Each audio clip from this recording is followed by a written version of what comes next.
I'd like to welcome everyone here tonight, and thank you for braving the traffic and the summer holidays.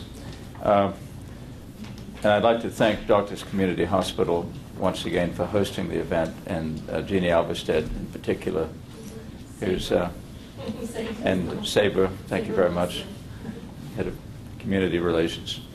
But we're here to discuss a very important topic with Chiari and related diseases.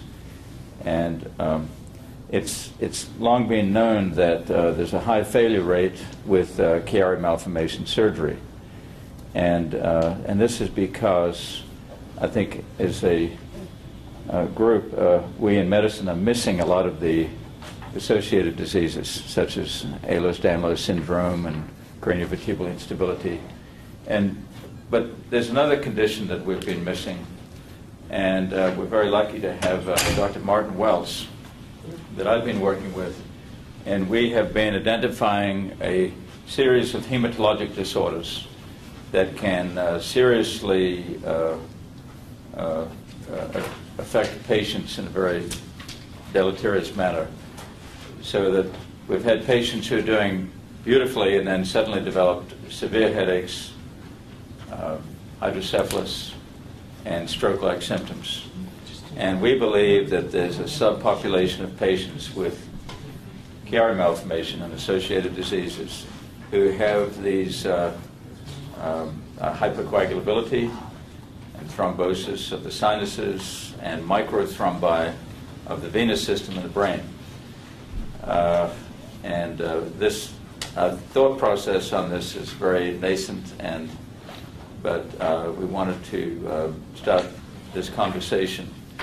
And so I'm really delighted to introduce Dr. Martin Weltz, who is on faculty at Johns Hopkins and who has given tremendous lectures in the greater metropolitan area. He's well known for his evening lectures. And we weren't able to meet last night because he was lecturing in Pennsylvania. He's done a lot of work at Walter Reed and also the National Cancer Institute. And he is a great thinker and a tremendously hard worker. He gets there long before I do. And so he'll get there at 6:30 and say, well, where's Dr. Henderson? You know, I thought neurosurgeons are meant to be here before the internists. And so I'd like to welcome Dr. Weltz. Thank you. So Dr. Henderson already has given my whole talk, so are there any questions? You know, it's really an honor and a privilege to be here. I can say 100% with surety that looking in my slide bank of many different topics that I was asked to kind of look at, that Ehlers-Danlos was just not one of those that I had very many slides on. So that's a good thing, because then what you're going to see is that these slides are new, and it was put together with the idea of how can we make things better than they are presently. And from our standpoint, hematology, what is it about the process that's ongoing and what you're suffering with that we could interfere with, interrupt, make better. At times it is a surgical procedure that's required, and many times it's a combination of surgery and medication. And so we're trying to look a little bit forward. And it's really interesting because looking in the literature about the syndrome, there's many myths as to like where the syndrome came from and who discovered it first. And so I can tell you the one that we have dispelled the myth that the disease was discovered by two Italian guys that owned a pizza shop together in Newark, New Jersey, that were double jointed, and they made more pizza than anybody else in the county. And so therefore, the brother was called Ehlers, and the second brother was Danlos, and so that's where the name came from for the disease. So I can tell you that's not the true story. However, there is a truer story, and that is Edvard Ehlers is a Danish dermatologist. And the interesting thing is, look how far back it goes. You know, his era is 1863 to 1937. And so, you know, in the most productive time of his life, that basically the uncovering of many patients that have parts of this syndrome were put together with his compadre, Henry Alexander Danlos, who's a French dermatologist. And during a similar time period, 1844, actually to 1912, the older of the two gentlemen. And so, can you say that the syndrome has been around for about 100 years? I would say it has, in some form or another. And what's amazing is to kind of go through some of the latest that's in the literature to show you that this syndrome has evolved to such a great degree that, you know, there's always lumpers and splitters when you're trying to categorize a process. And so here, this is a classic example of splitters. There are more types of Ehlers-Danlos and Chiari than almost any other syndrome that you've ever seen before. It's like each syndrome, each part of the disease that you see, manifestation, can be a syndrome by itself. And yet it all falls into the Ehlers-Danlos because it has commonality. It has issues that have to do with similar defects in collagen, for example. So what you have in front of you, because it is at that hour where you may have trouble taking notes, and there are the slides reproduced for you. You may need a microscope to kind of pick them up. The lettering is a little bit small, but basically kind of reviewed the epidemiology, a little bit about demographics, stuff that you would not have any trouble, you know, you have lived through it, so you know the history as well. But in addition, to talk about two big processes that are ongoing. One is bleeding and one is thrombosis. And I think what the issues come up to be is that when a patient has continued type symptoms, you know, is it a thrombotic event? Is it aneurysmal? Is it actually a bleeding event? And why is that important? Because the treatment is going to be very important. You don't want to give somebody anticoagulants if they've had a bleed, and the bleed is what's causing the symptoms. So we're going to suggest things that we need to learn about as far as diagnostic studies to know whether someone's having thrombosis. And it could be imaging, non-invasive imaging studies. It could be laboratory tests. And from our standpoint, I'll give you all of the tests that are out there and which ones I think may be the best to be able to help us sort out whether a patient has thrombosis or they have bleeding. Once you have identified whether they have bleeding or thrombosis, then it's a matter of finding medication or doing the pharmacology, looking at drugs that are safe, efficacious, that will alleviate the symptoms that you're having, but in addition, over and beyond that, also be able to be given to patients without having to worry about additional side effects and morbidity from the medicine itself. So the two dermatologists getting together, named that was given to this group of drugs was Ehlers-Danlos in their behalf, and they're different series of disorders that have been inherited, and many of them are autosomal dominant, but there are autosomal recessive parts of the disease as well. And basically, it's a genetic defect in collagen connective tissue synthesis and structure, but it's a very heterogeneous disease. So it may present in different age groups, whether it's early on or later in the adult.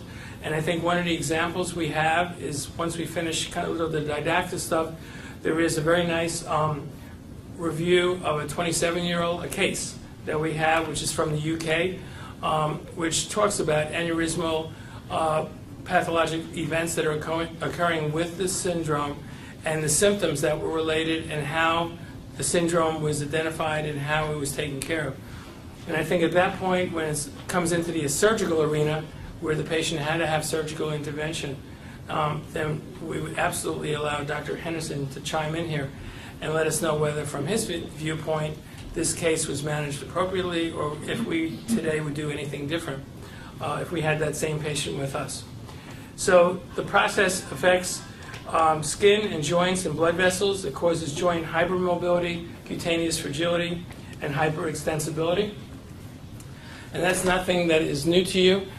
Is it possible these lights here, can they be brought down a little bit? The front lights, are they separate?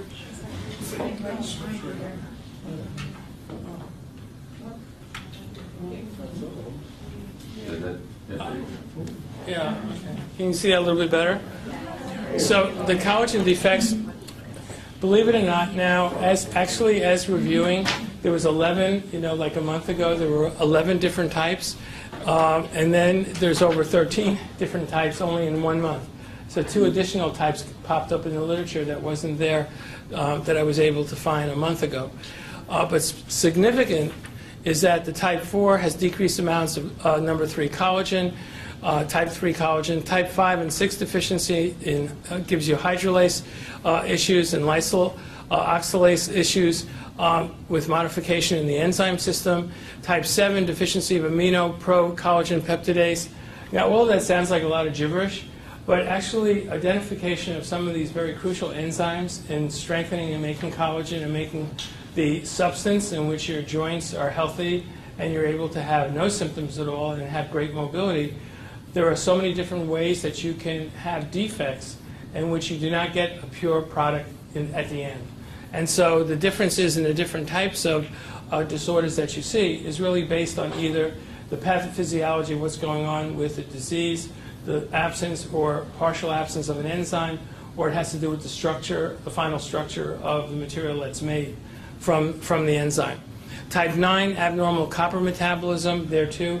As you go further out, type 9, 10, 11, 12, more and more types of unique situations are found. And over time, you could say, well, how come it took so long to figure this out, 100 years, whatever?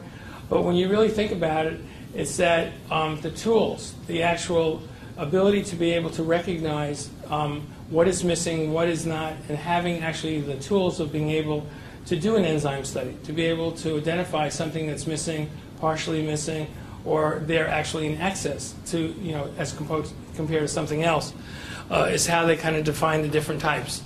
And then the type 10 has non-functioning plasma fibronectin, but it doesn't matter if it's any of the 13 types. None of them on their own would give you either thrombosis or bleeding only without having some other issues that has to do with joints, with fibroelastic tissue, with collagen. So there isn't anything unique. What we're going to talk about therapy and identifying people that have actually disease in which thrombosis is an event or bleeding is an event, have very common issues with their joints and with their skin, regardless of which of the subtypes they're placed into. The EDS types 1 and 2 are the two classic varieties, the first that were identified. And so that, as you might expect, the causative mutations were probably identified in those two first because they had the most time with them.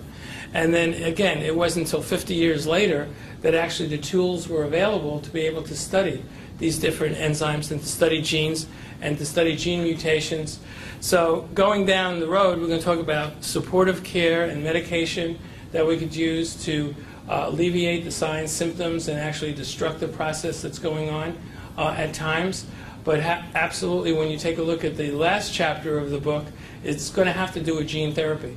It's going to have to do with being able to correct the defect in some way before it actually happens and before you start getting symptoms and the end result of, and the symptoms that you have from the end result of damage that's happening.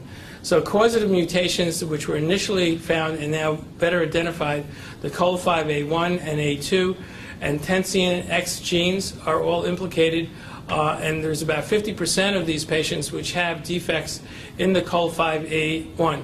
So why is that important? Because if anybody ever asks you on a quiz, which is the gene that's identified, then you know the answer, right?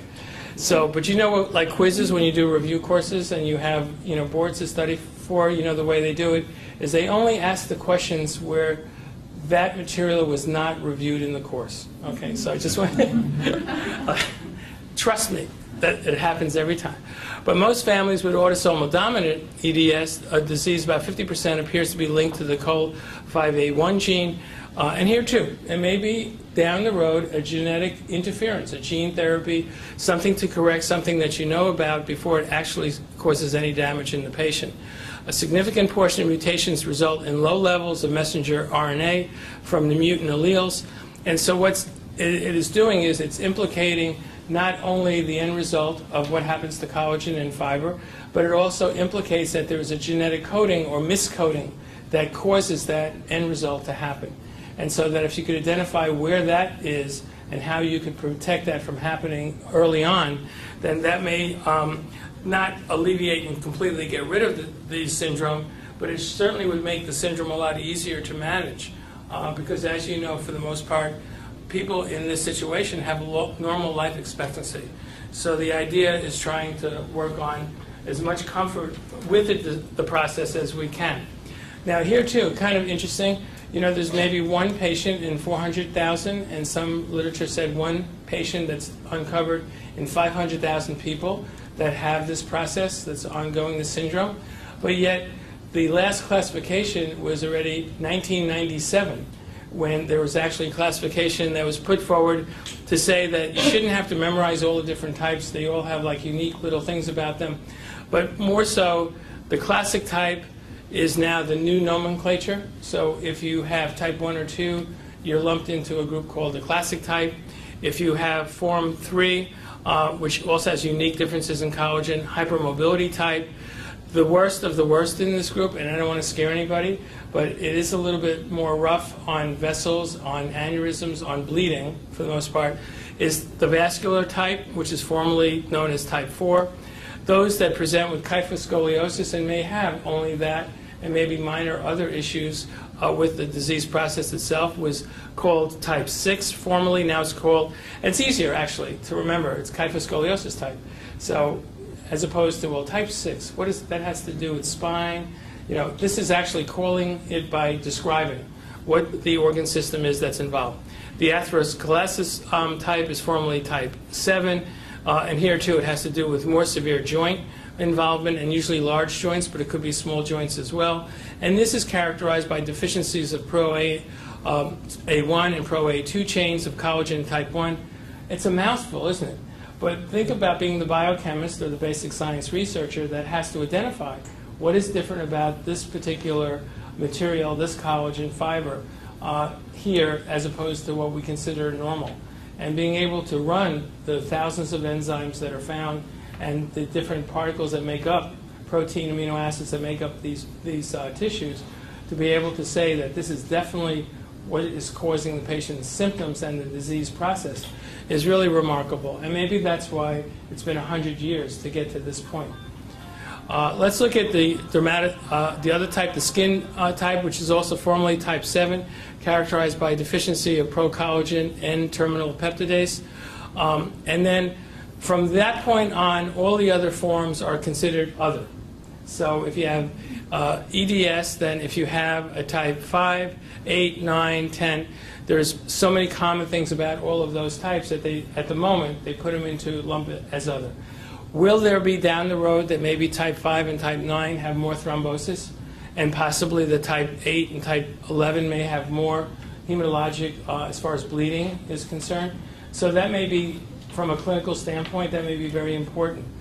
That would be very helpful to all of us because we would have a gestalt of, you know, is the patient going to be a bleeder or are they going to have thrombosis, and which medication would be best suited for them. So this is a classification, believe it or not, for 13 types, which is now descriptive. So it really describes what you're actually seeing. And then the newest boy on the block is the TENASCIN-X or TEN deficiency, a new distinct recessive form of EDS syndrome. This deficiency has large extracellular matrix proteins, suggests that factors other than collagen or collagen processing enzymes may cause the syndrome.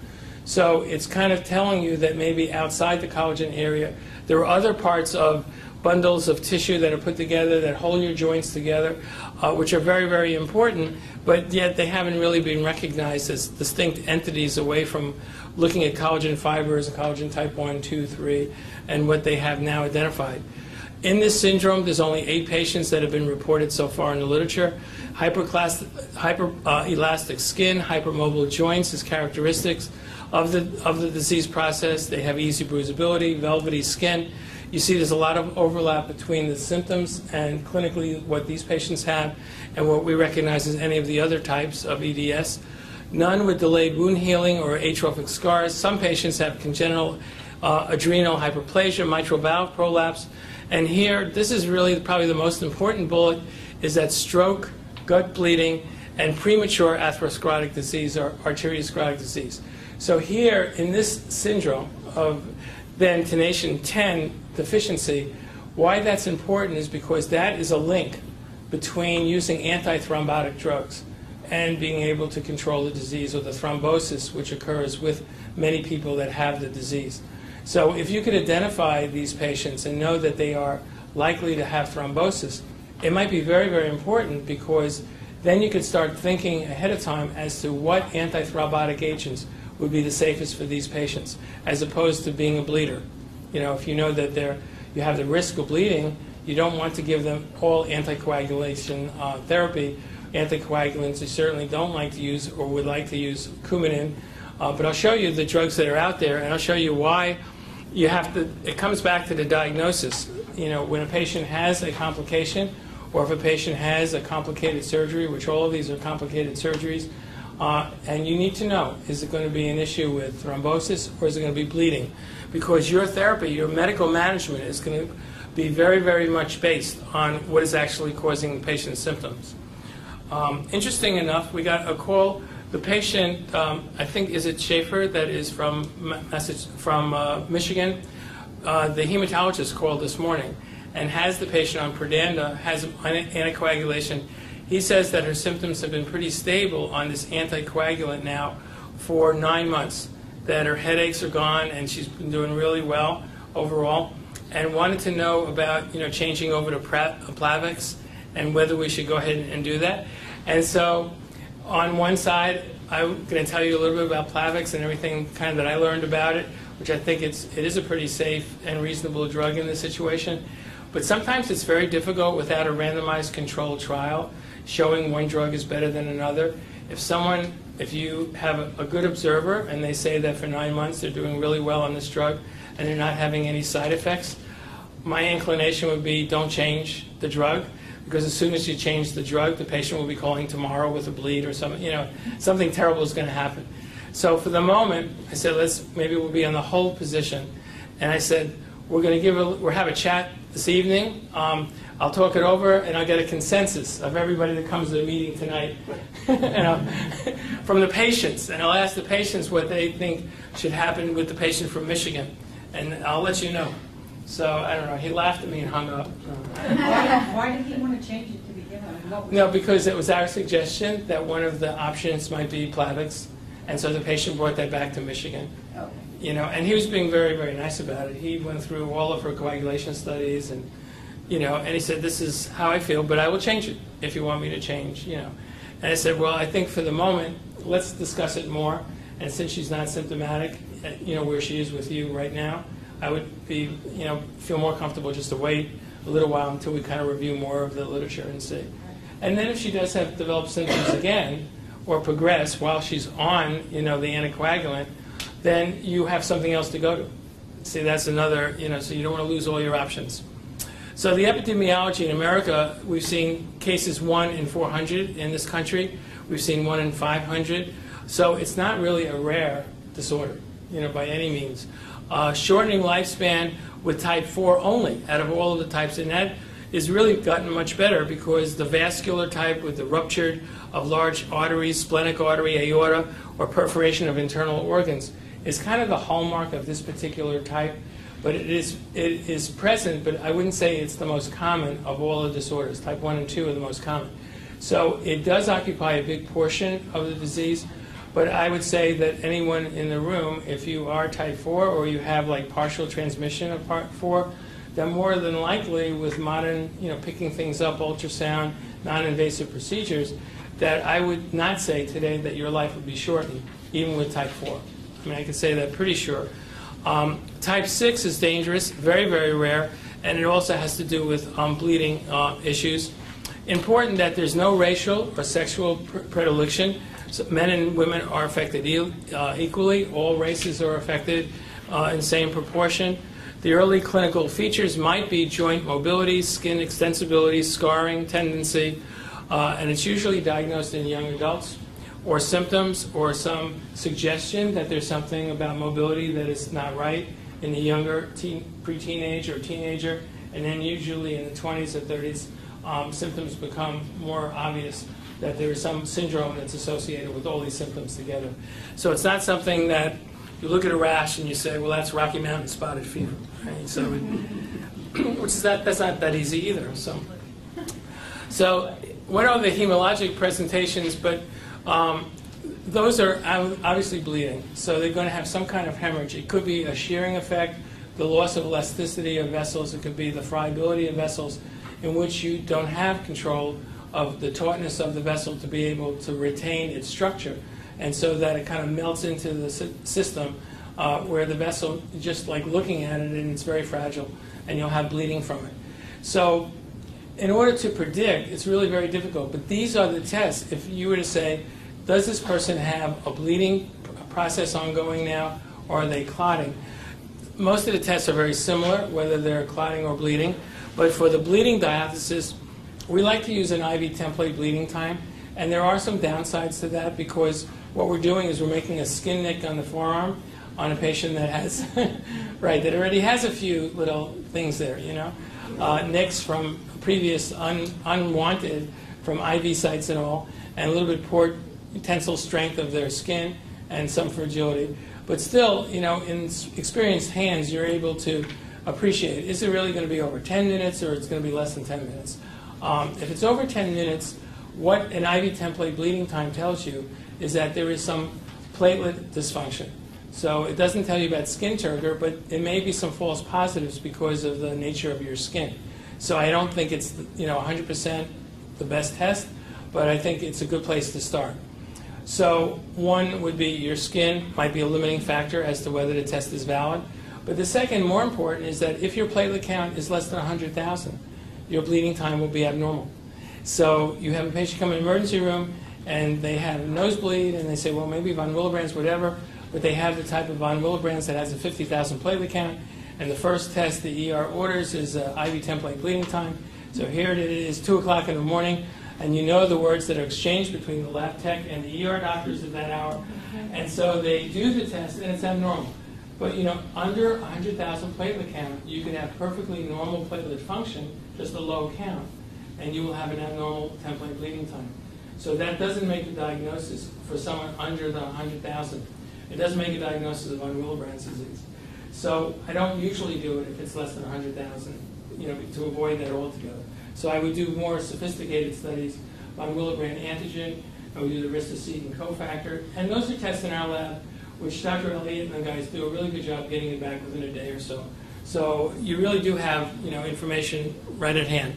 Looking at the peripheral blood film on someone that has any bleeding disorder to make sure that their platelets look like they should be there, that they do have a number that is correlated with what the Coulter says, and to make sure they don't have any abnormal forms in their peripheral blood, like blasts, or that maybe this is a leukemia. Why? Because this young patient has a low platelet count, may or may not have issues with joints, so you don't want to miss a huge other diagnosis that could be there. So the CBC platelet count is done at the same time. Coagulation profile, PT, PTT, fibrinogen, D-dimer for the most part. And then there was a patient, also Dr. Henderson had come in with a platelet count, a lady with 955,000. So here too, there could be a very good reason for 955,000 that has nothing to do. Normal platelet count should be up to 400,000. So she had double the platelet count. So a good reason why the platelet count in a young female could be that high is if they're iron deficient. So the first thing you think of, they're coming in with worse headache, they're coming in with symptoms like stroke, and that maybe they have thrombosis, and maybe you make a correlation, the high platelet count and the thrombosis have something to do with each other and they're related. It's interesting that if you have a low iron level, if your ferritin is low, you're iron deficient, every lady who has iron deficiency, most often it happens in ladies, their platelet count will go up. And so a 900 or a million platelet count in an iron deficient patient is just part of the iron deficiency. Those increased platelets do not cause adhesiveness, it doesn't cause more stickiness, it doesn't cause thrombosis. So for whatever reason, a high platelet count in iron deficiency is not the same as a high platelet count in someone with essential thrombocytosis or a disease in which the platelets from the bone marrow on have been abnormal. So in this particular lady, again, she could have had thrombosis and a high platelet count due to iron deficiency, totally unrelated. However, when we got back a ferritin level, which is the next test there, we found that it was less than 3. And so her ferritin level tells you that she was iron deficient. And as soon as you give her back iron, and if you want to do it more quickly than giving oral, you can give it IV safely. And she got the iron. Each day, her platelet count went down and down, and it was coming back towards normal. So we didn't have to worry about another process that was ongoing. It doesn't tell you for sure whether something is actually, the disease is actually part of a thrombotic event, a myeloproliferative disorder. It doesn't rule it out by saying that it was iron deficiency, but more likely a young patient with no other issues other than their underlying process and a high platelet count with a low ferritin level will most likely be just iron deficient. So people want to know, well, how come the platelet count is high if you're iron deficient? And it has to do with a substance protein called thrombopoietin. So that when you're anemic, and you're anemic because you're iron deficient, what happens is that you produce more erythropoietin to make up for the red cells that you don't have, to make more red cells. But the structure of erythropoietin and the structure of thrombopoietin are quite similar. So there's crossover. So not only do you make more erythropoietin, you make more thrombopoietin. And that's one of the theories why the actual platelet count goes up. Incidentally, you're making more platelets. But they're not bad platelets. They're just in number. So von Willebrand's disease evaluation, the antigen, we do a factor 8 level, which is usually low in von Willebrand's in certain varieties, and there are 3 major types of von Willebrand's as well. The antigen, and we do ristocetin cofactor. All of this is related to the factor 8 molecule. So is there any relationship between Ehlers-Danlos and von Willebrand's disease?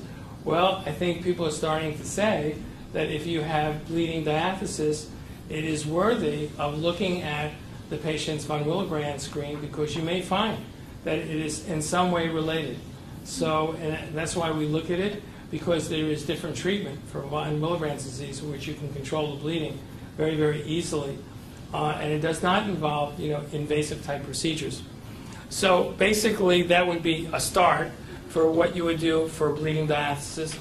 If it was a thrombotic event, and here too we have to depend, on Dr. Henderson and Dr. Cole, our neuroradiologist, to help us with non-invasive procedures, to take a look and see whether we could define a bleed or whether it's a thrombosis. Or, in fact, patients can have both at the same time. And they can have some shearing effect, and they have some blood loss, and then they have overreactive platelets, and they have the fibrin clottis form, and you can have thrombosis and bleeding at the same time as a reaction, thrombosis to the bleed.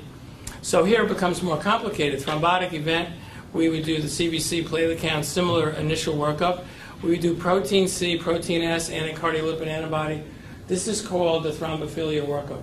So all patients basically that have a thrombotic event, more likely unprovoked. So it isn't someone that hit their leg. It wasn't the athlete that was traveling 40 hours on a plane that wound up with having occlusive disease, thrombosis, because of just sitting around for 40 hours. So it's really someone that is usually active, and these athletes, some of them actually did have thrombophilia, and they did have defects in their clotting studies. But for the most part, these are going to be expensive, and they're going to be normal. But you do them because you don't want to exclude the possibility of some treatment that's available. Of the whole group that's here, the most common in EDS that you see is actually factor V Leiden deficiency. And there, unfortunately, the treatment to date is still giving Coumadin. And there, too, you don't really would like to embark on Coumadin therapy with someone that has a risk for bleeding, because Coumadin is very difficult to control. And it has 200 drugs that Coumadin interferes with. Either can increase the effect of Coumadin or decrease the effect of Coumadin. 200 over-the-counter drugs. So it's just amazing. So factor V Leiden, you want to diagnose it, but then you're afraid that if the only treatment option is you can't give factor V Leiden because there isn't stuff that you can give them to replace it. So you have to do this in the fashion of Coumadin, which is what most of them require if you find deficiencies. But the only two that you don't have to necessarily, I can't say today, but the FDA is looking at two very nice protein substrates. They're looking at protein S and protein C. So don't be surprised that if you're protein S and protein C deficient, we would want to make sure we don't miss those diagnoses, because a year from now, the FDA will approve a nasal inhalant. So you'll be able to spray the protein S and protein C in aliquots. So it would be like a daily little intranasal spray, doesn't cause any reactions. And you could replace the protein C and S.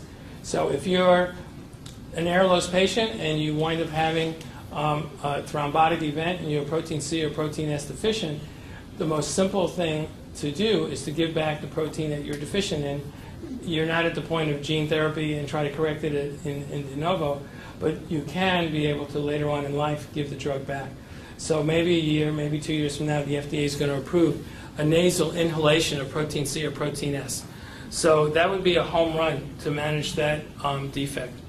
So lupus anticoagulant, methyl tetrahydric folate reductase, and some of the others here is all the attempt to try to find what is causing the thrombosis or how we could intervene. Patients with elevated homocysteine, again, all the cardiac patients get homocysteine levels, and taking a look and see causes maybe increased atherosclerotic events, maybe increased cardiac risk factors for thrombosis. But here folic acid seems to work very well, but high levels of folic acid are necessary to prevent thrombosis. And Russell Viper venom is to look at dysfibrinogens and look at maybe the fibrinogen that you're making is normal in quantity, but in quality it isn't. So you kind of continue to take the test further as depending on what you find on the screening test. So it looks pretty complicated, but these are the basic studies that you would do. If the patient has a bleeding episode and you could document that it is a bleed, whether it's ischemia, whether you could see that on a non-invasive image, hopefully that you might. The first thing would be, if they have thrombocytosis, to check their ferritin level and replace their iron stores. So you want to get their blood up because you want to, if you can, avoid blood transfusion. If you take a look, fresh frozen plasma might be helpful if they have a coagulopathy. Again, you're talking about CNS problems that may be ongoing, similar to a stroke, and there may be a lot of fibrinogen, there might be a lot of plasminogen and other kind of factors in the CNS that actually are released and cause increased thrombosis. So it could also cause bleeding, and especially in the CNS, you want to be cautious about potentiating any kind of bleeding that would occur, and sometimes fresh frozen plasma would help. If the patient has a low platelet count and there is a bleeding event, we don't usually transfuse patients' platelets unless they're going to surgical intervention, or if their platelet count is very low. If it's less than 10,000, that's the standard for transfusing platelets if they're asymptomatic. But if they had a prolonged bleeding time and they also had a low platelet count, or they had a platelet count just around 100,000, those patients, if they're going to surgery, they're going to get platelets. They're going to get fresh platelets. With this fibrinogenemia or a low fibrinogen, so either the fibrinogen doesn't work or the fibrinogen level is very low, here you want to give a lot of fibrinogen, and cryoprecipitate is actually the product that you might want to consider. And why? Because cryoprecipitate, for ounce of that substance, you can give a massive amount of fibrinogen very quickly without fluid overloading the patient. So, and here too, it's interesting, that we think that everything is always medically engineered, and we think things out, and we have developments in progress in medicine because we thought about it, and then we kind of came up with the answer. We knew what the question was. Well, it doesn't always happen. Cryoprecipitate was developed at the NCI, and it's been around for about 80 years at the present time. And what it had to do with, it was a Friday afternoon, and they were doing gel electrophoresis and doing separating out a protein in one of the labs. And here it was 3 o'clock, and the choices were, do we go out to the Chesapeake and can we borrow your boat and have a weekend start on Friday afternoon? Or should we stay here and kind of see if we could isolate this protein? We found this precipitant in this gel, and we don't know what the white precipitant is. So they said, well, we kind of work for the government, and this could wait until Monday. So they took the precipitant, true story. It's not, maybe the pizza guys, maybe exaggeration, okay, but this is a true story. So they took the white powder and they put it in the freezer. And they said, like everything else, when we put things on hold, we freeze it, right? You want pizza for tomorrow, freeze it. You want bagel, freeze it. Right. So they did the same thing, precipitate, put it in the freezer. And then they came back Monday and they found that this precipitant was very rich in coagulation ability. So had a lot of fibrinogen, more so. They had isolated by their gel electrophoresis, their pattern that they were doing, their technique, a very rich way of producing fibrinogen in a very low volume. So it was white precipitate, put in the freezer. I'm going out to the boat, come back Monday. Monday it was called cryoprecipitate. And that's where you get cryoprecipitate from. So now for vascular EDS, for the type 7A, for type, the 4s and the 6s, which can have bleeding, recombinant factor 7A. So here there's another way of giving coagulation factors in which the recombinant factor 7A is what they call bypass factor. So it bypasses a lot of the other products that are there, the other factors, and gives you, like on the end side, what the final product is without having to go through the whole pathway. And that's available. Co9 is one of the leading brands for that. And that could be given if the patient has a bleeding dialysis. So let's look then at what are our choices for antiplatelet agents. So we have aspirin, and usually enteric-coated would be better, so we kind of protect the stomachs. And the aspirin is a platelet cyclooxygenase inhibitor. It really only takes 81 milligrams, the whole idea of 300, 500 a day. And for the most part, the platelets are really poisoned for the 10 days, which is the life of the platelet. New platelets are being made, that's true. So it's kind of been worked out that you give it daily. But if you wanted to take aspirin every 2 or 3 days, you probably would get the same ultimate effect. The next on the block had been Plavix, which irreversibly inhibits platelet P2Y12, adenosine, ADP, chemoreceptors on platelet membranes. But here too, like when we say every time we give you a drug and every time we want a certain effect, we can't be sure that we will get that effect in that patient, and we can't be sure what all the side effects are going to be. So that, I mean, that's kind of the basic premise. So a lot of this stuff has to be by randomization of trials. And it's very hard to get 2 patients that even have the same syndrome with exactly the same hematologic or thrombotic event to be able to try drug X versus drug Y. So just think about how hard it would be. But Plavix irreversibly does this to the platelet. The interesting part is that there is some interaction. Omeprazole is one of the PPIs that's used to protect the stomach lining when you're given Plavix also. It's a moderate CYP2C19 inhibitor. It decreases the activity of Plavix because it prevents the metabolism and breakdown of Plavix. Plavix is a prodrug, so that it has to be broken down into its component parts to be able to get the anticoagulation effect. And so if you can't do that, you don't get your full kick out of Plavix. So if the patient is on omeprazole, the usual dose is 20-40 a day, your Plavix is probably not working. And I think that you have to understand that the majority of people on Plavix are for cardiac. And so a lot of people are taking Plavix and omeprazole. And so, surprise, at age 55, they may have a little surprise with a little chest pain because they're not getting the full effect. So what we would suggest is take another inhibitor, which is not as potent, which allows some of the metabolism of the drug so that you do get the full effect, most of the effect of Plavix. And that drug is pantoprazole, which is Protonix. And that inhibits to a lesser degree. It also causes protein inhibition, protein pump inhibition. So you don't get the ulcer and you don't get the negative effect on the Plavix. So thinking, when you get a call from Michigan, and you say, well, let me see, Plavix versus... So we didn't have to go into, is the patient going to be on omeprazole or what other drug for their stomach? Because at this point in time, they have chosen maybe not to move forward yet. But I know the first thing that we'll ask if the patient goes on, and other patients that go on Plavix, we have to really be careful because this is more than just a phenomenon in the lab. This actually happens in patients.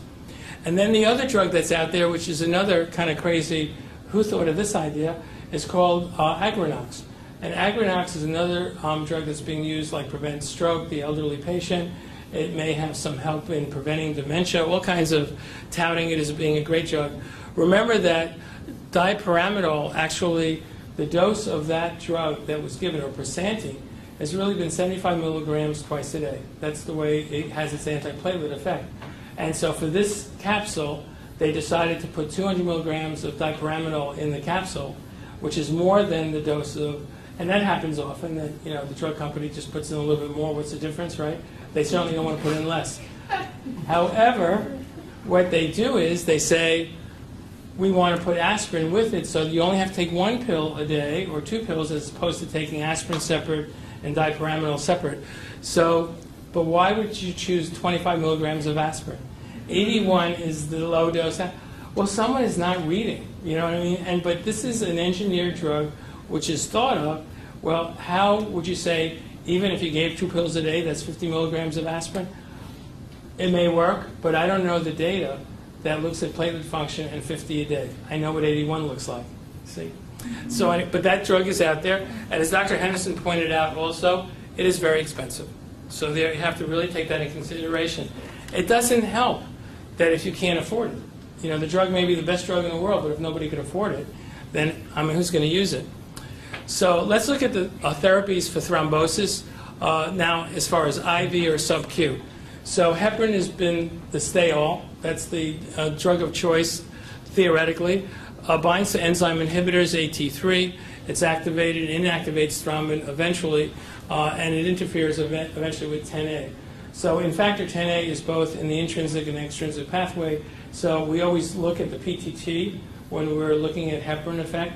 However, when you look carefully, the PT is also prolonged because the 10A is in the common pathway. So both sides of the coagulation panel is affected. Low molecular weight heparins, now there's a bunch of them. And Lovenox was the first horse out of the gate. Enoxaparin, it inhibits 10A, requires prothrombin, interferes with prothrombin to thrombin. So that's how you eventually get your effect of anticoagulation.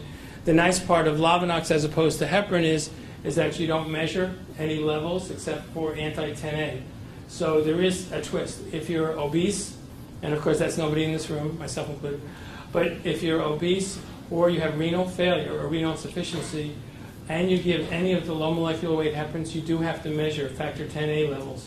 So, and it'd be nice if the pathologist was here and I would ask them, how fast can I get a factor 10A level? And they usually laugh at me, and you know, it's not Friday afternoon. It may be a week or 2 weeks. So, I mean, it doesn't really help you.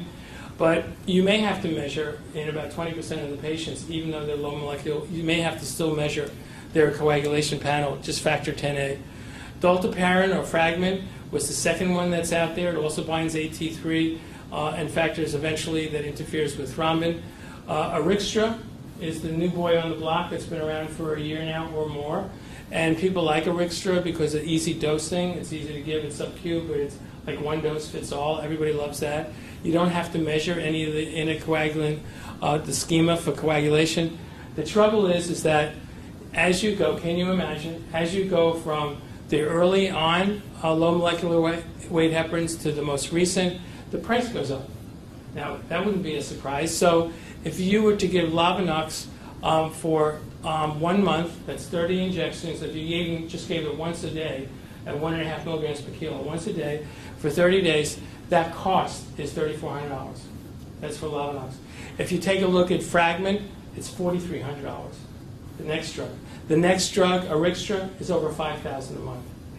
Right? That's what it is. So when we think about like the mechanism and how do we prevent thrombosis, I mean, we have to really understand how much it costs and who's going to be able to afford it and which insurance company is going to pay for it. So, but then again, that's not all. So the FDA is on the verge of approving other drugs that are out there that are also low molecular weights. The other one that's low molecular is tinzaparin, which is also very similar to the other three. Why we need 4 is beyond me. I can tell you that'll probably be about $5,500 a month when it comes out. It's also once a day and don't measure any blood levels. Fibrinogen and fibronectin inhibitors. Now we're getting into like targeted therapy, very specific, very precise, and even more expensive. It also could be given sub-Q.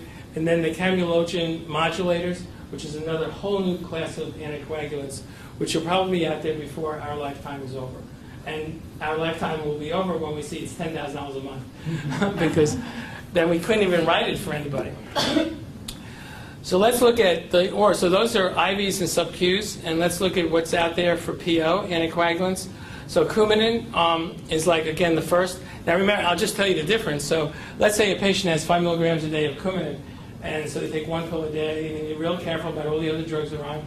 But what happens is that Coumadin affects the liver, enzyme, the factors, so 2, 7, 9, and 10. You monitor the PT. Do you know what the cost of Coumadin is, 5 milligrams? 1 pill a day of Coumadin, 5 milligrams. Now compare that. You have, let's say, if you're going to use Coumadin versus a low molecular weight, and we do that in cancer. We have a trial in which we're looking at low molecular weight versus just plain Coumadin. Coumadin is 5 cents a day, is 9 cents a day for a 5 milligram tablet. So 9 times 30 is, right, $2.70. I mean, it's incredibly cheap. And now Lovenox in the trial is $3,400 a month. Okay, for the same, the end result in anticoagulation is 100% the same. Are there more risk factors to Coumadin? Are there more bleeds or thrombosis because of over or under, monitoring the drug? There are.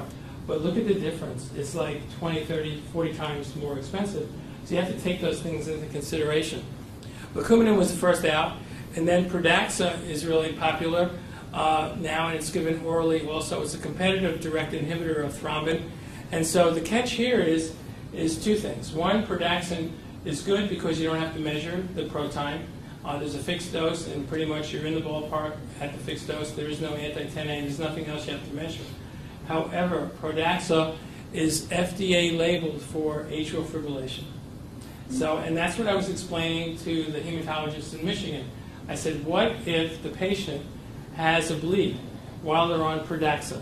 And it could happen. Why? Because we've had 3 patients that I know of here at this hospital that have had CNS bleeds that have been on Pradaxa. One was provoked. There was a lady elderly who fell, and she had a subdural, and Dr. Henderson was involved with Dr. Lee. They had to evacuate the subdural, and she recovered almost 100%.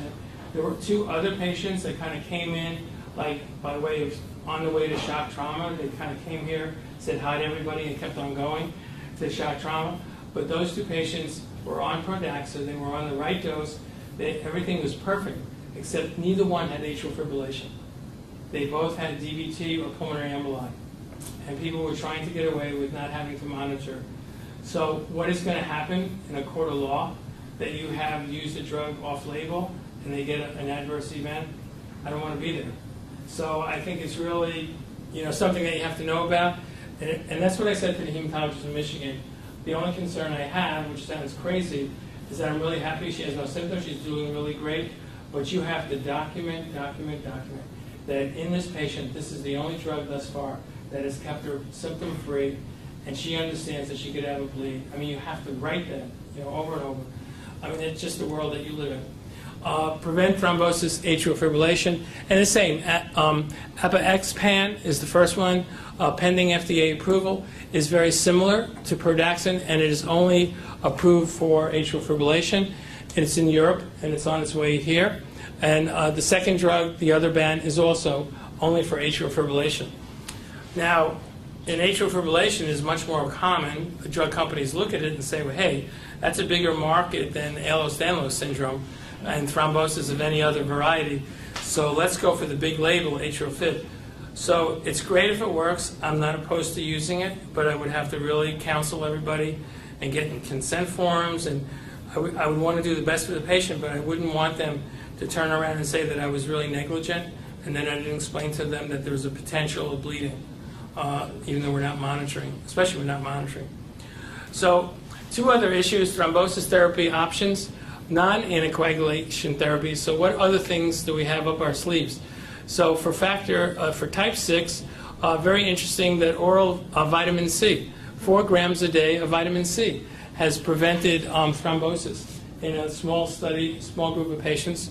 How it works, I have no idea, how vitamin C in general, but all we can say is that Linus Pauling probably wasn't totally wrong when he came up with all the million things that vitamin C can do from a therapeutic standpoint. And it does actually stabilize membranes, and I think that that's probably why the thrombosis, that event that happens there, for whatever reason, there's a maintenance of blood flow, and the stasis doesn't occur to the same degree with vitamin C in the blood as there is without vitamin C, and I think that's part of it. Scars and bleeding time have improved. Everybody uses vitamin C for scars, right? They all say that your scars are going to be lighter, whatever. I haven't seen it, but that's what it said. Type 3 hypermobility type is very interesting because here's like an overview. This was published in the Archives of Medical Rehab, and it's interesting because this is, fairly aggressive type 3 hypermobility, but doesn't cause as much damage with, bleeding and thrombosis as you see with the other types. But this was 79 patients that had this type of EDS. And what we wanted to see out of the study was what percentage of these people are on any medication at all. And most often the medicine that you're on is a pain medicine because of the symptoms that you have. So clearly it was 73 out of 79. Over 90 patients required pain medicine. So if you think that because you're in the inn and you know and you live through the syndrome, that this is a natural thing, if people outside that are taking care of you that are not familiar with the syndrome, they have to realize that pain is a big issue. And it's an issue for many reasons. So much so that 92% of this cohort of patients all required pain medicine. 56% required surgery of some sort. 56 patients, which is 71%. So that at some point in time, from the complications of the disease, sometimes an adverse event that occurs from a previous surgery, you know, it's really very, very difficult to keep a patient exactly. It's not even people taking their appendix out can have a complication. And in this syndrome, it's really much higher risk of some kind of adverse event because just the nature of the problem. And then about 40%, 41 patients, or 50% of patients were all taking physiotherapy. So I always vote for the least invasive. But to tell you that possibly with new modalities of physical therapy, that I would encourage people to be interested in getting some kind of physical therapy if, in fact, your joints would benefit. Not everybody would benefit from it. But, in fact, 50% of this cohort of patients did benefit.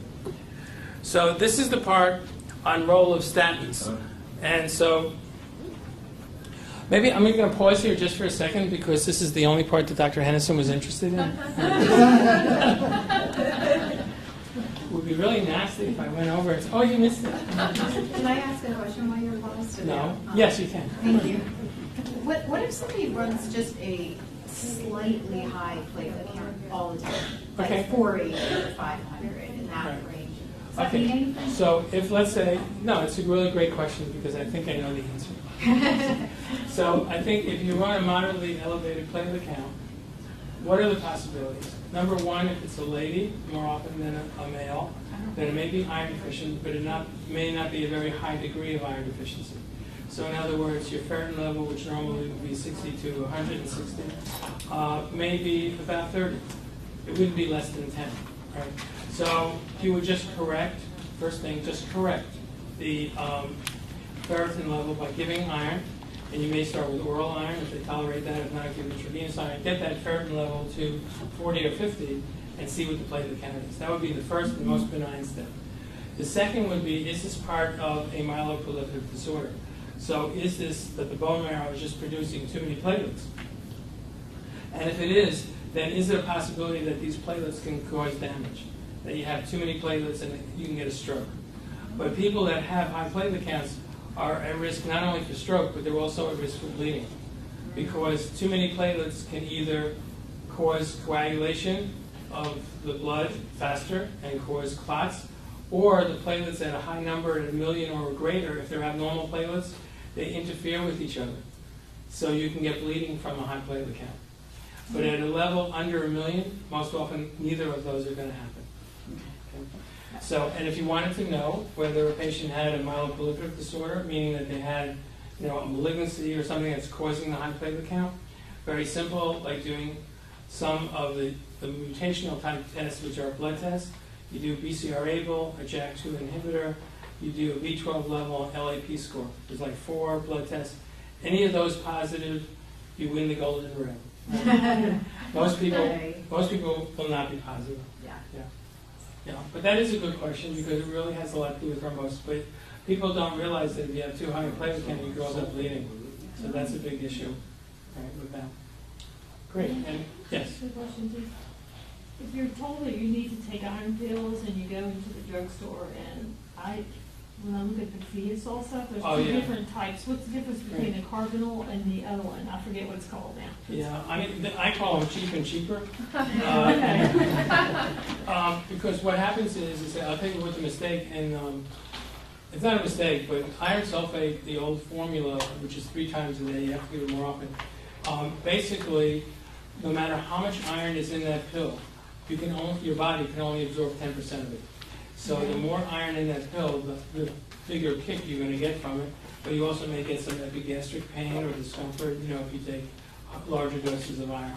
Slow iron is another one that you can get at Costco or at Sam's.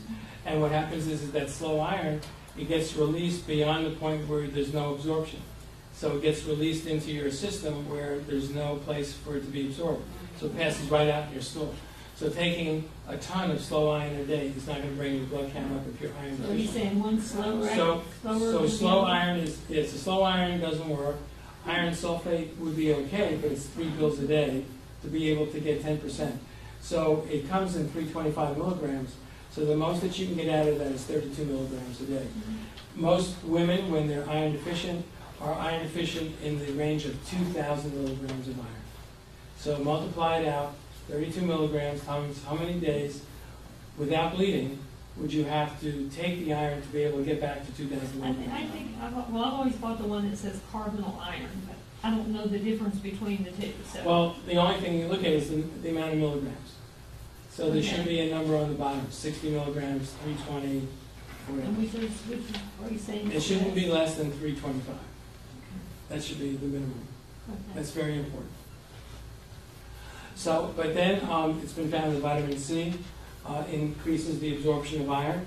So Vitron C is a prescription, but it's a combination of iron and vitamin C. It has also been found that folic acid and iron combine and they increase the absorption of iron. So either I4X forte, Ni4X forte, all the fortes have iron plus folic acid. So if I were going to write a prescription, I often do, I write for Ni4X forte so they get folic acid to help build up their red cells and the iron and have increased absorption. And I take the iron, important, 1 hour before meals or 2 hours after a meal, not with the meal. Because if you take it with the meal, you're not going to absorb it. So, right out.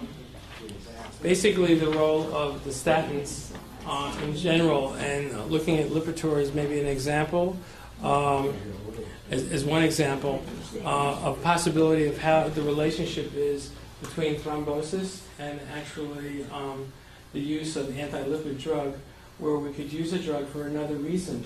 So a drug may obviously, and in every situation, produce another effect.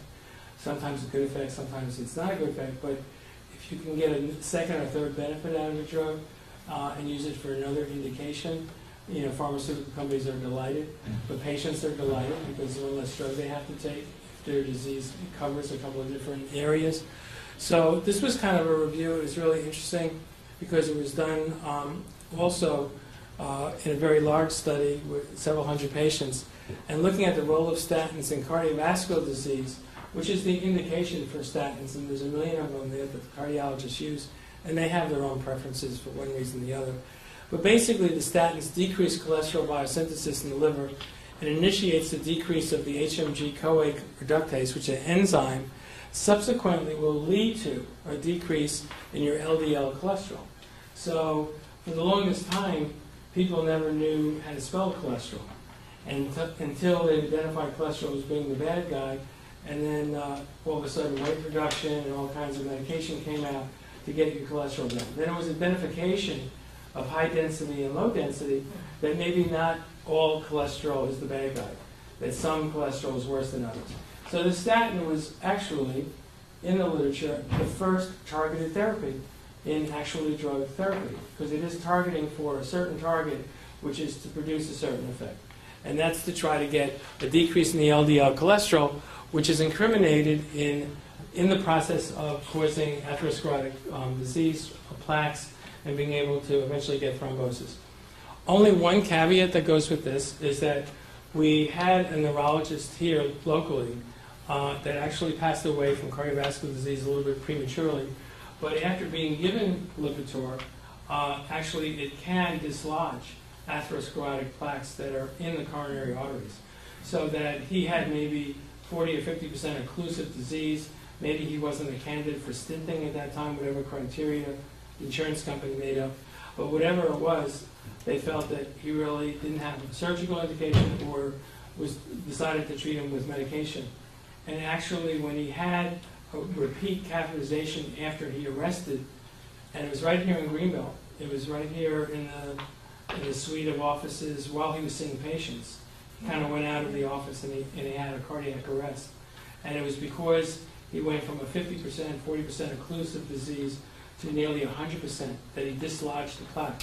Now, it was, other literature was available, other cases had been reported, so it's not like someone had said, oh, I know exactly what happened. Out of his 10 drugs, I know which one it is. It wasn't like that, but I think the bottom line, it was. And then a short, like 7 or 8 years later, now he just passed away from cardiac disease. So, in general, if we're talking about Lipitor or statins to try to prevent thrombosis, which I think now is building more and more evidence for this, that the population of people we're treating, all of you in the room, are really not big candidates for atherosclerotic cardiovascular disease right now. Right? So I would imagine that you all have very clean coronary vessels. So you would not be at high risk if this was something, about this particular drug. And it doesn't mean that there aren't other statins which cannot do this, that would be suitable for antithrombotic effect, specifically against platelets and other factors that would cause clot without the atherosclerotic component to it. So I just want to tell you that's what is touted as the reason that you have that drug. But let's look. This is, again, taken from the Journal of Thrombosis and Hemostasis, and it's fairly recent in 2005. And what it's doing, all of the big words in here, is basically looking at what is really the effect of statins on thrombosis, because I think people now realize that thrombosis is a very important part of the atherosclerotic process. So it's the platelets, and it's your coagulation factors, not just cholesterol plaque. It's not just one element. It's not a lipid disorder by itself. So here, what they found in this study was that this drug, which is the Lipitor, the generic for Lipitor, affects leukocyte gene expression, and this lipidemia is basically in vivo. It looks at inflammatory process. And the important part is that it downregulates expression of genes involved in hemostasis. And that's the article that actually, that's what it says. It was a basic science article to want to see if there is a way that you can downregulate the production of thrombosis, or actually clotting in a patient population. So they were looking at the glycoprotein 1b and the 9 factor, components of von Willebrand's factor receptors. They were looking at all situations where there's some inkling that thrombosis could be part of an event, both subunits of glycoprotein 2b and 3a, and furthermore, key platelet receptors that are involved in platelet aggregation and thrombosis formation. So they found that basically the statins can interfere, specifically this Lipitor, can actually affect thrombosis by affecting where the mechanism of action is for thrombosis in general. So Dr. Henderson's thoughts on Lipitor and statins in general in these patients that have thrombosis is really an excellent thought, because the answer is that there is substantiation for it. The question is how much of this, which was preclinical, will spill out into the clinic, and I figured that could be our job. We could talk to patients and see if they're having difficulty with symptoms from thrombosis, that maybe this might be an option if it was done in a controlled trial, where it could be monitored very closely, and maybe take the treatment of thrombosis in patients with EDS the next step forward and say now from not just a conceptual process, but that we have a realistic process that we might be able to prevent thrombosis and save lives in these patients. And maybe not just lives, maybe morbidity and mortality, thrombosis from shunts, from subclavians, all of the thrombotic events that happen with ED, right? So there's a lot of reason why this might be very interesting. And this is, a review article, but it's 2005, so it's around 7 years old. But I think there's probably much more literature that's coming about the use of statins in thrombosis. And it'd be nice to look at this syndrome and see whether it could be applicable. The profound effect, the bottom line, on hemostasis via inhibition of platelet activity and function, tissue factor expression, fibrinolytic effects, all of that has nothing to do with the basic inherent process of EDS, but it has every bit to do with the thrombotic event and the pathogenesis of thrombosis for whatever reason, in an atherosclerotic patient or in a patient whose vessels are whistle clean, but they have a likelihood to have thrombosis. And a lot of the people we see with thrombotic diseases, the ones that have deficiencies, have clean vessels. They're only 20 or 30 years old. So, this might be a true find, and just to bring it to your attention. And then, yes? Is there any histological evidence that the small blood vessels of patients with EDS have some sort of collagen abnormality of the inner lining of those vessels, the endothelium, that Right. might make them more likely to have these clots? Be affected. I couldn't find that, from a basic, but I think that probably I would have to look at the pathology literature. And that's probably where I would find it. Yeah. But I wouldn't be surprised if it exactly is just that. And so that would really make perfect sense then to use a drug that would work in that mechanism. Yeah. So this is the spectrum management clinical outcome. This is the last of the group. So what happens to this is the worst of the worst. So if you want to give a talk on metastatic breast cancer and you want to tell people what's available and what happens to people over time, you talk about triple negative or inflammatory breast cancer because that's the worst. You talk about premenopausal young ladies who have breast cancer, African American, all the ones that have very high risk for dying from breast cancer. So if you want to talk about EDS and you want to talk about, what is the ordeal? What do people go through and what really is kind of the life issues that occur? This is really a very important article that was produced, a review, because it tells us, what are the things that we should look for, what are the things that we could possibly avoid, and then it makes the sense of using statins and other new drugs in a sense that we don't want to get complications of the disease. So this is in type 4, again, the bad actor of the group. Abnormal procollagen 3 is basically the leading cause. Arterially, intestinally, uterine rupture, and all kinds of ruptures. There were 31 patients, equal male and female, that were viewed and observed from 1971 to 2001. They had 24 patients of the group out of 31 that were biochemically confirmed to actually have the syndrome. Here, the mutation that's known to be cause and causative of the process, COL3A1, in more than 50% of the cases, they were found in 11 patients out of the 31 in this study. The mean age was about 28 years, plus or minus 11. There were 24 patients that developed 132 vascular complications, with 85% were either before or at the time of initial evaluation. 47 complications occurred during a median follow-up of 6.3 years. Now that is incredible, because you think in your own experiences how many surgeries you've required, how many complications from the process has happened which led you to some procedure that had to be done. And if you take a look at the cohort of these 31 patients, look at the number of procedures that had to be done over a very short period of time. Survival-free vascular complications, however, 90% at 20 years. It's only 39% at 40 years. So as you get older and older, you are still at risk. So there's 20% survival-free vascular complications if you get up to the age 60, and it's less than that if you're age 80.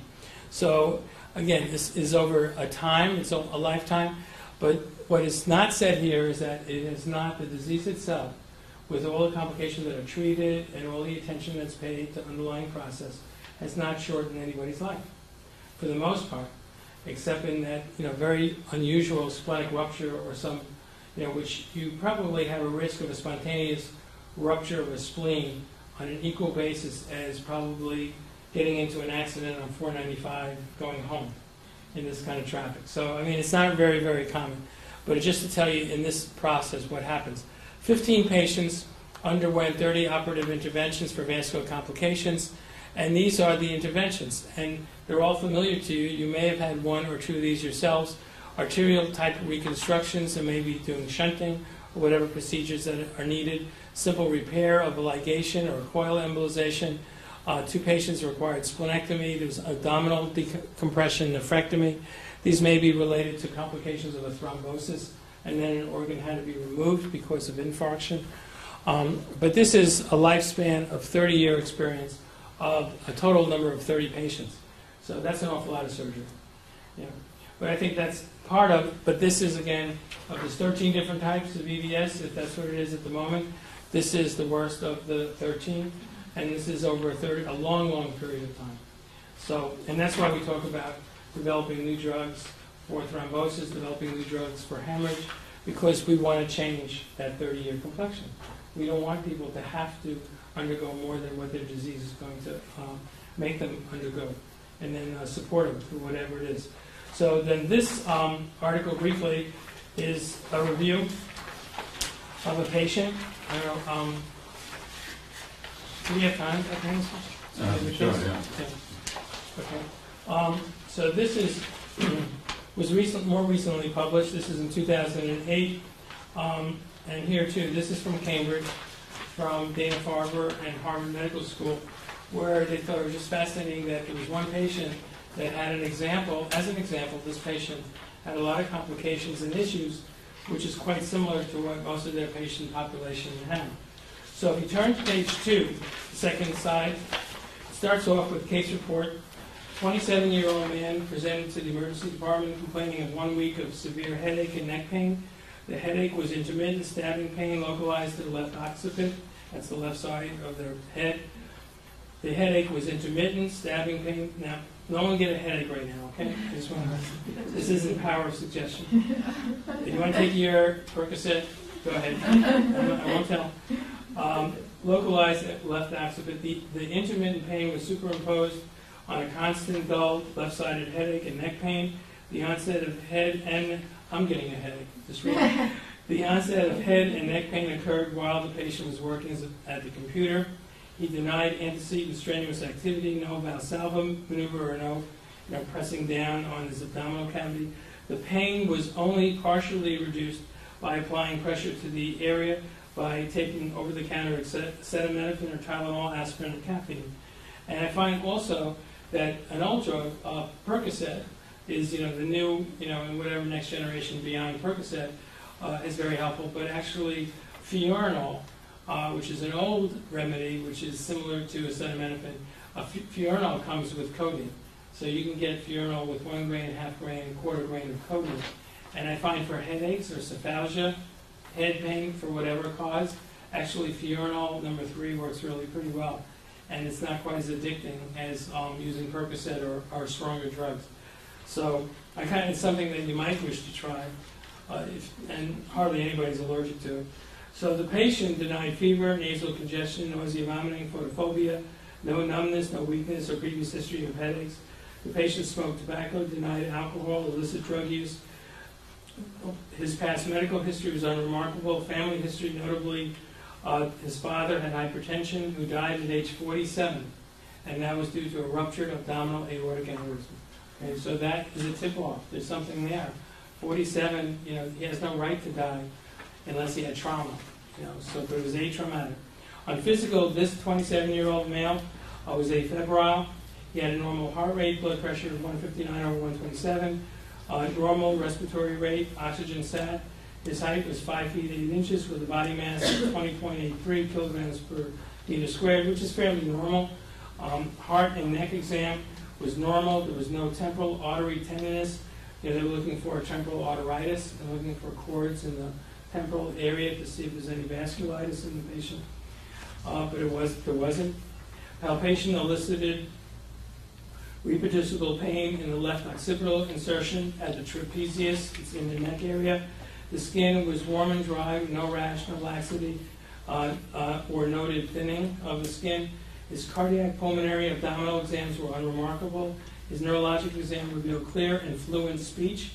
His cranial nerves suited 12 or 5 over 5 strength throughout, intact sensation. Gait was normal. There was no nystagmus. He was alert-oriented laboratory investigation, including blood counts, chemistries. It didn't say anything about doing coagulation on him. But the other studies were normal. He was given hydromorphone, which is the brand for Dilaudid. That's a generic for Dilaudid, which is on the average 4 to 5 times more potent, more powerful than morphine. So Dilaudid now is actually one of the new street models that are going around there. We have to be really careful as a class 2 who gets that drug. But it does work in this kind of situation. But hopefully we don't have to give too many people that go that high. Clonidine was given as well, and it controlled the pain. There was some improvement with a reduced production as well. Second benefit, maybe the improvement in his pain had to do with getting his blood pressure under control as well, because now it was 140 over 94. Patient followed up his primary care, and basically symptoms came back. And so he was just sent back, a good primary physician, just go back to the emergency room. So he went back to the emergency room, and unusual occurrence, he actually got the same physician who saw him a few days before, which to me was very remarkable, and remembered him. So he was seeing now the new physical exam. Again, his blood pressure is an issue, 167 over 115. You can't expect that someone's headaches are going to be better if they run around with diastolics over 100. You know, so I mean, no matter what else is going on. And in fact, if he did have an aneurysm, or he did have a bleed, or he did have a thrombotic event, you don't want it to have a diastolic over 100 anyway, because that's just going to make it much worse. But he had a normal respiratory rate and oxygen sat on room air. There was otherwise no changes from 4 days before. This was a 4-day post-ER visit. His assessment was blood count, basic metabolic profile. Now they did thyroid function, free T4. It was all normal. Serum and urine toxicology screen, looking for drugs other than the ones that he already had for his pain, were not found. The patient was admitted for further evaluation management of his headache and hypertension. He was started on captopril and verapamil to maintain his hypertension. Butolopol, which is also like it's sort of like a relaxant, phenobarb category, acetaminophen, caffeine, or furosemide. Once again, caffeine seems to work pretty good in cephalgia in some situations also. It's used sometimes in migraine. A lot of people find that as a favorite drug. The patient underwent a head CT with contrast, and it showed a vascular abnormality involving the right carotid artery. Brain MRI showed unremarkable brain parenchyma and identified an abnormality of the high cervical right internal carotid artery. And there are figures of that in the next couple of pages if you want to see. And I think they did give some cheap little arrows there so that you see what they're talking about. And there's there are little subtitles, so it shows you what they found on CT and MRI. The studies also depicted abnormal segment of the distal left vertebral artery containing subacute thrombus. So definitely the thrombotic event was part of the etiology of his symptoms. On the same day, the patient underwent CT angiography of the neck, and this study corroborated the finding of a saccular dilatation of the right internal carotid artery, approximately 6 centimeters cephalad up in front to the bifurcation, with thrombosis surrounding the patent lumen, consistent with a partially thrombosed aneurysm or pseudoaneurysm. So it seemed to be a complicated situation that he's had an aneurysm, which a pocketing of the wall of the vessels. In addition, there was thrombosis. There was blood clot in that aneurysm. So, kind of in English. An additional neck CT with contrast demonstrated several areas of narrowing, shown here on the pictures. Dilatation of the left vertebral artery, which is all part of backup of the blood because of the thrombotic event, possibly in part. Additionally, there was an isolated area of stenosis of the right vertebral artery, post-stenotic dilatation. These are all complications of the thrombosis. He underwent a CAT scan of the chest, showed abnormality of the left subclavian artery with a crescentic rim of soft tissue tracking with the vessel beginning its origin. The left vertebral artery, the crescentic morphology favored thrombotic dissection over other possibilities. Else, the things that were thought of was a mural inflammation, evidence of vasculitis, fibromuscular dysplasia. Those are other etiologies for the symptoms, plus what they were looking at imaging, for which they didn't think were the number one reason for his symptoms and what the pathology was about. So in the next few pages, they actually try to show you actually what the pathology or the imaging looks like. And then they go on to talk about this particular patient and this symptom complex that he had. He had an Ehlers-Danlos type 4, or the vascular type. So this is something that would be more commonly seen in type 4 than any of the others. And so in this situation, I guess we could, if that was the patient that was presented to Dr. Henderson, I would say neurosurgery consult, first. But I think, if this is a surgical patient, do you think the patient should be treated with anticoagulation if we know we have a thrombosis before surgery? I think this would be a huge management, if you brought it up to radiology, to neurosurgery, neurology, and hematology in the same setting. I'm sure everybody would have some different take as to how to manage this patient. I'll tell you what the bottom line here is for them and what they've learned from this particular patient is that of the challenges on the last page, next to the last page with the references, of the challenges in identifying and clinically observing Ehlers-Danlos is that there are reports of vascular rupture during catheterization and arteriography, which in the past limited diagnostic studies. However, as with this patient, non-invasive studies such as CTA, which is not interventional, MRA, which is not interventional, Doppler study, sonography, are what is favored in to be able to not violate the vessels so that you may actually be part of the problem with having further thrombosis or even worse, having bleed. So number one, just in the diagnostic workup, they don't talk about the hematology, which we kind of mentioned to fill in, but they do talk about non-invasive procedures as being recommended. And I know that the patients that we see, and you are the patients, that you do, for the most part, get non-invasive procedures as much as possible to tell us what's going on. Treatment of vascular Ehlers-Danlos Syndrome includes symptomatic management, prophylactic measures, surgery to correct aneurysms or dissections, could lead to significant procedure-related morbidity and mortality, both during the vascular operations or post-op period, including exsanguinating hemorrhage, post-op bleeding, not to scare you. But I think that if it becomes an issue where there is no other choice, that you have something that has to be corrected, there's an aneurysm, there's clot, and that's going to be progressive and give progressive neurologic damage, and damage that may not be reversible, then we don't have a choice. You have to go to surgery. Do not collect $200. But when you do go to surgery, then we have to prepare you. And this, what is not complete in this particular review, is that nothing is really said about the coagulation status of the patient before this patient went to surgery. And so then we would just complement that with the patient's history. And so we would get a better feel of what we need to do, how to prepare the patient better for surgery so they don't get any complications from surgery. So close observation is preferred in lieu of surgery, it says here, whenever possible. And I think that's standard, that we do that always. However, you have to commit at some point. Then I think that you need to do all the coagulation stuff and make sure that you can prevent any complications you can. Clinical, last paragraph, clinical recommendations for patients with Ehlers-Danlos should include avoidance of intense physical activity, medications that interfere, here it says, medications that interfere with platelet function or coagulation, but we have to qualify that. If a patient has a thrombotic event, we don't want to avoid the antiplatelet drug. If we have a hemorrhagic event, we do want to give the thrombotic drug.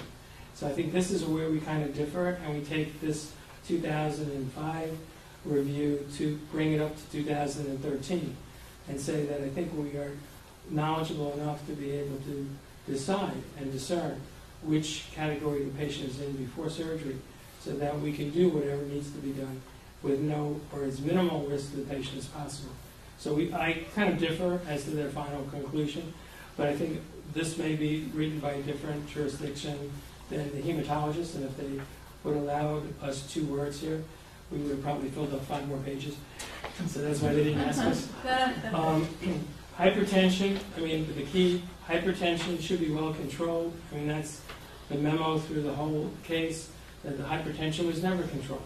And the aneurysm happened already, clot was there, and we still had poor control of hypertension. Ultrasounds of the kidneys have to be done on everybody that even has a CNS event like this, because the hypertension may be related to renal hypertension, not to what's going on in the CNS. So just a word of caution that you just don't want to be focused on one area because that's where the symptoms are. The hypertension is going to cause issues, it has, and you want to rule out other possibilities to correct so that you bring down the hypertension and you improve what's going on in the CNS and the brain. So any questions about the case itself? I have a question. It's not necessarily about the case, but it's related, sort of. Sure. Because this non-invasive stuff interests me, actually. I have a brain aneurysm on the right carotid artery, actually, like this guy, yes. And it's been coiled and stented.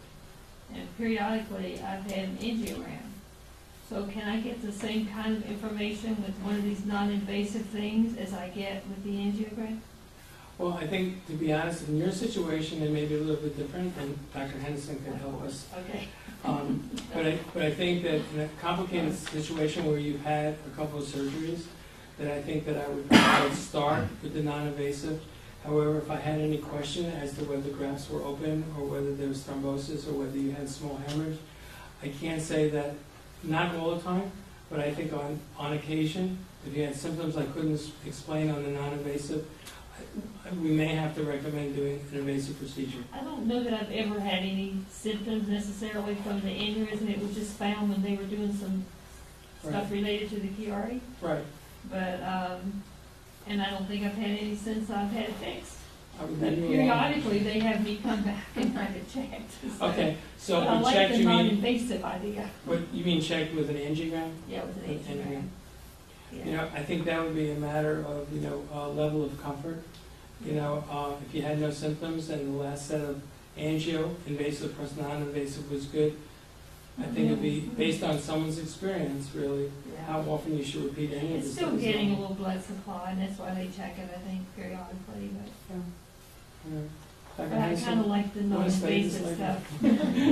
stuff. Do we need to study this That lady sounds good. tomorrow? The angiogram is a lot more sensitive and specific. It's going to pick up much smaller changes in the vessel structure Yeah. if you're developing a new little balloon Oh, yeah. aneurysm.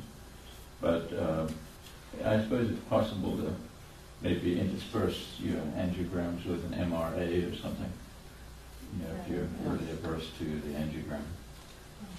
Not Makes averse sense. necessarily, but anytime you can get away without doing something invasive, it just sounds appealing.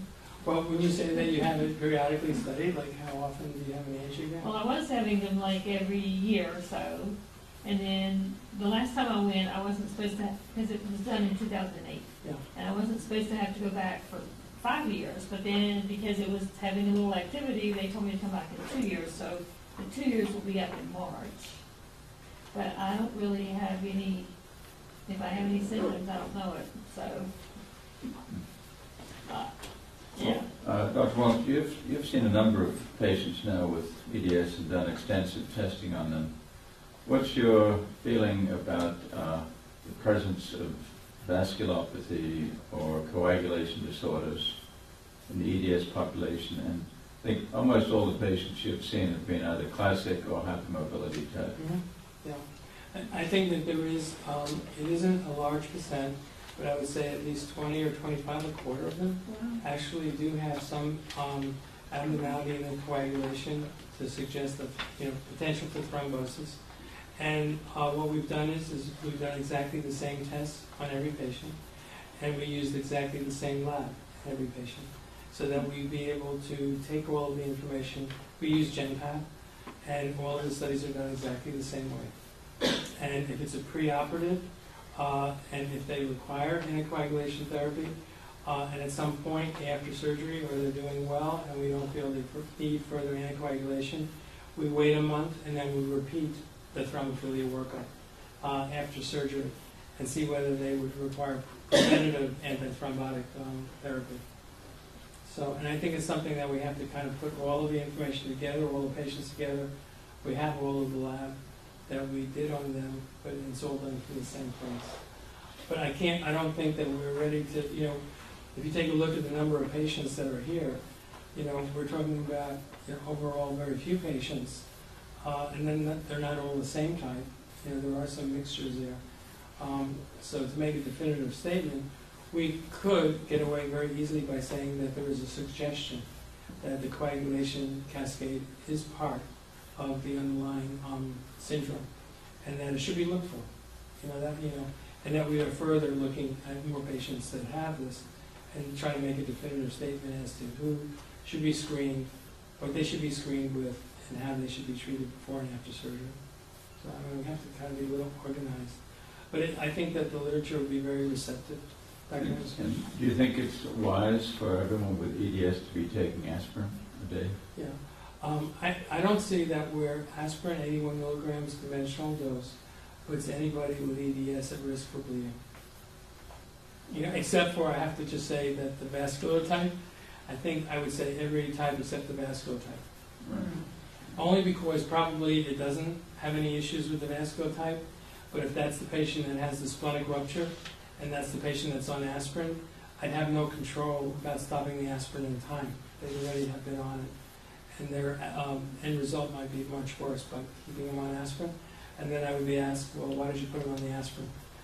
And I'd say, well, I think for the benefit of the patient that was probably reasonable, but then if it is of the type where there's a tendency to bleed, that's the only type out of the 13 that really is that vicious at times. So I would probably say yes to all of them except for that one. And if someone's on aspirin, how many days should they wait before having a surgical procedure? Well, some people only for 3 or 4 days, and then they go ahead and do surgery. Some people are the purists and they say the whole 10 days. But often some of these surgeries you can't wait 10 days, So I would go in between, I would say 3 or 4 days. And then I would say if we can do it well, I would do the IV template bleeding time. And if I do that 4 days after off of aspirin and you have a close to normal bleeding time, that's the time to do surgery. If the bleeding time is prolonged, did you have surgery with a bleeding time of 40 minutes? No, not at all, thank God. Do you have any research on children? When would one suspect that their child could be having a thrombotic event? My daughter, we were on a plane, and when we got back home, she started talking about whooshing in her ear. She was calling it a heartbeat. She developed symptoms of high intracranial pressure, blurred vision, vertigo, and she had very bad stabbing pain in the back of her head. Is it jumping to conclusions to think that could have been a clot, or not necessarily? And how old is she? 6. Yeah. See, I don't think I would have to kind of defer to the pediatricians, that who see more of the young kids than I do. Right. And I also would defer to the genetic, at Hopkins we have a genetic counseling, in which they do have experience with pediatric children, pediatric age, because I wouldn't want to put a child like that through a study, unless I had evidence that there's a high probability that she was having symptoms from actual, something was happening, thrombosis, and the fact that I could do something about it, that I would put her on medicine or whatever. Right. So it would be sort of like a multidisciplinary team. It would have to be the pediatrician, the pediatric hematologist, and the neurosurgeon, and possibly a neurologist, looking at the total 6-year-old and saying, well, what do we really need to know about these symptoms that she has, that we can correlate the symptoms with something that's actually going on, and that we have a safe treatment that will make it go away or make it better, make it not happen again. So I don't have the experience in young kids to be able to say what the right thing is to do, but I know plenty of people that do. And there was another time where she was having very rapid heartbeat for a long time, and it was the first time she ever talked about having chest pain, and then the vomiting started. Right. Could that possibly be a clot? Well, here too, I think I would say that if I didn't know all of the different, and it wouldn't put her through an angiogram at this point, Sure. but I would say that the other non-invasive, even for a 6-year-old, is really pretty benign. Doing a 2D echocardiogram, to look for a prolapsed mitral valve, even in a 6-year-old, or to be doing an MRI or something that was not invasive. I wouldn't kind of need to put together a multidisciplinary team to do that. So that's something that could be ordered by the pediatrician, and look, because that's good general medicine. However, if there's any abnormality on the non-invasive technique, then the patient has to go to a center. Okay, thanks. I had one interesting case where I had a patient in whom I'd removed a spinal tumor, young man, and he was visiting his brother for a graduation ceremony in New York. He was out on the boat all day long, very dehydrated, and he developed weakness in his legs and severe headache. And I thought, this sounds like a sinus thrombosis. And so they got a CT angiogram up in New York. They said, no, that looks fine. And but he's got this big old Chiari malformation. Oh my So goodness. there's a case where never suspected a Chiari until, Sure. but it turned out to be a Chiari, not a, So, When you, as you were talking, you often said, once the patient develops this, then we do these tests or whatever. If there's a family history of a connective tissue disorder, a history of very early strokes, very early heart issues, and that type of stuff, is there a reason to wait to have all this workup done to see if other people in the family that have Chiari and have the connective tissue disorder also have, we probably all have the genetic makeup within this family probably. Right. But I have a sister had a stroke at 40. Both my brother and my dad had heart attacks by the time they were 40 or 50. I mean, and they've had high blood pressure the whole, All the patients with the history, you don't have to wait for any symptoms. The hyperlipidemia is part of general internal medicine. Yeah. And that's a family history. It doesn't have anything to do with a syndrome. It has to do with the fact that mom and father died with this or the other. And so that's general medical, But if it's general medical stuff, but we have EDS, then the treatment could be different, true? Absolutely. So that information that the primary or the internist takes care of has to be related to the hematologist. And this is what I found. And then, from that point on, a workup would be based on what they found on preliminary tests. So if that's not happening, as a patient, we need to make sure that You that tell does them. happen. Well, it happens. Even people, even without Chiari or without, the full-blown syndrome, can go to general internal medicine and they have hypertension, and they say, well, here's your medicine, take this for your hypertension, and I'll see you back in 6 months. Yeah. Right? So the patient should be treated quite differently, Yeah. and there's no question about it. So if you're going to ask the history and you give them the history, then what they need to do is like the basic plus. So they do the same that they would do for general population, but they have to be aware of all these other things that are in the history that may be very important. And if any of those non-invasive procedures are positive, then you just take it the next step further. Mm-hmm. Right? And you're right, at this point it's been very, not proactive, it's more, if you have symptoms, if, you're not doing too well, then we're going to work up and see, and now you have the history and everything, you fall into it backwards. Yeah. Right. Well, I feel like my internist is doing as much as he knows to do for me, but I'm sitting here tonight listening to all this with an elevated platelet count and all these things, and I'm thinking, well, wait a minute, I should have had all this done, elevated cholesterol, elevated glucose, slightly. Everything's just slightly. But I don't think he knows all of this. So. Well, it's a simple thing, actually with some of the patients Dr. Henderson has seen, they get from all of us copies of everything that we do laboratory-wise, and we try to explain to them what it means. And often we tell them something doesn't mean something that's very, very important to you, even though it may be a little bit abnormal. Mm-hmm. But I can understand that if you're going to primary care and there's some abnormalities there and you have a history of something, the first step would be to talk to the primary care, and get an explanation of what exactly. Well, I'm going to Hopkins for my internal medicine, so I should have access to all of You do. that. And you do. So And you do. And sometimes you have to actually. My internist involved. No, and actually, what you say is that you have some abnormalities and you're not sure if it's from the underlying syndrome or not. I mean, it doesn't. They're not going to hate you for it. Oh no, it would be wonderful. The people, especially like we have majority of the patients that are in the Johns Hopkins Laurel office.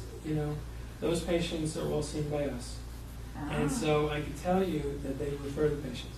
Okay. Yeah, I mean we see every week many patients from Johns Hopkins, from all the doctors there, and then we do the same. We just, as we find something that's outside our area, or it's vascular or something, we let the primary care know what we found, Mm-hmm. and they will take it to the next level. Mm-hmm. All you have to do is ask. You're right. Okay. And I don't know of anyone that's there right now that wouldn't bend over backwards to get you exactly where you want in the system. Well, I don't fun because I can just go to the Laurel office. Yeah, I mean, there's Right seven. there. There's 7 of them there at the Laurel office, Yeah. and every one of them is a I'm gem. going up to Timonium right now. It'd be a lot easier for me. Well, Dr. Weltz, thank you. This is, you're really on the cusp of something important here. And I don't think we really recognize that there's so much hematologic disease in Ehlers-Danlos that may underlie a lot of these symptoms, and we're off, many times maybe looking in the wrong part of the anatomy. So thank you very much. Thank you very much.